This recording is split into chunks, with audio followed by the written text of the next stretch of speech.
apakah boleh satu masa nanti bergabung? Boleh bergabung itu bermakna kerelaan untuk menentukan perjuangan asal itu bersama.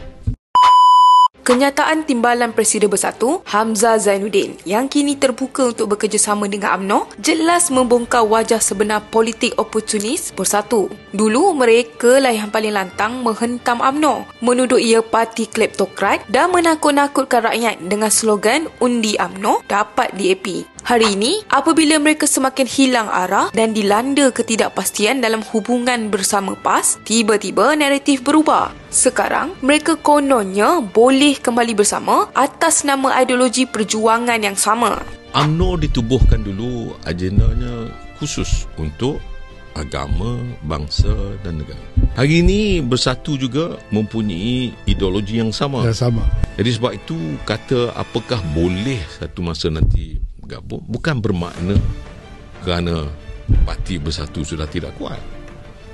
Tetapi boleh bergabung itu bermakna kerelaan untuk menentukan perjuangan asal itu bersama.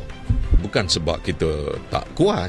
Hakikatnya, kenyataan Hamzah ini langsung tidak berkait soal ideologi, agama, bangsa atau negara seperti yang didakwanya. Ia sebenarnya semata-mata soal kelangsungan politik. Apatah lagi, timbul pula kabar angin menyatakan PAS kini sedang cuba mendekati Perdana Menteri Datuk Seri Anwar Ibrahim melalui beberapa pertemuan tertutup demi peluang untuk bersama dalam kerajaan perpaduan. Apa lagi? Lagi bertambah paniklah Bersatu. Mereka sedar PAS semakin kurang setia kepada Perikatan Nasional dan lebih gairah mengejar kuasa. Maka, sebagai pelan kecemasan, Bersatu mulalah mencari jalan keluar dengan membuka pintu kepada UMNO. Sebenarnya, ini bukan kali pertama Bersatu ajak UMNO bersama mereka. Sebelum ini pun, mereka memang secara terbuka menyatakan hasrat tersebut. Mana taknya, episod penyisihan Bersatu dalam Perikatan Nasional oleh PAS sudah beberapa kali berlaku. PAS yang semakin dominan di peringkat negeri dan pusat secara terang-terangan mengetepikan suara dan kepentingan Bersatu.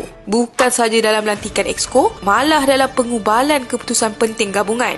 Dalam masa yang sama, kita tidak boleh ketepikan fakta bahawa struktur Parti Bersatu sendiri sebenarnya tidak mempunyai asas yang kukuh. Perlembagaan Bersatu pun sebenarnya dicedok daripada perlembagaan UMNO. Ramai pemimpin utamanya adalah bekas orang kuat UMNO yang hanya melompat parti demi survival politik peribadi. Maka tidak hairanlah apabila mereka kini bercakap tentang persamaan ideologi, kerana pada hakikatnya Bersatu hanyalah bayangan UMNO yang gagal.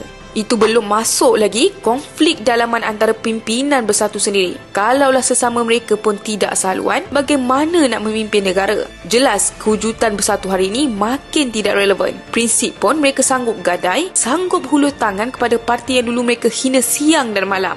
Kenyataan Hamzah Zainuddin ini membuktikan bahawa perjuangan Bersatu bukanlah untuk rakyat, tetapi untuk kekal berkuasa. Kalau betullah perjuangan Bersatu demi bangsa dan agama, apa tunggu lagi? Bubarkan saja Bersatu dan beramai-ramai masuk semula UMNO. Macam mana? Berani ke?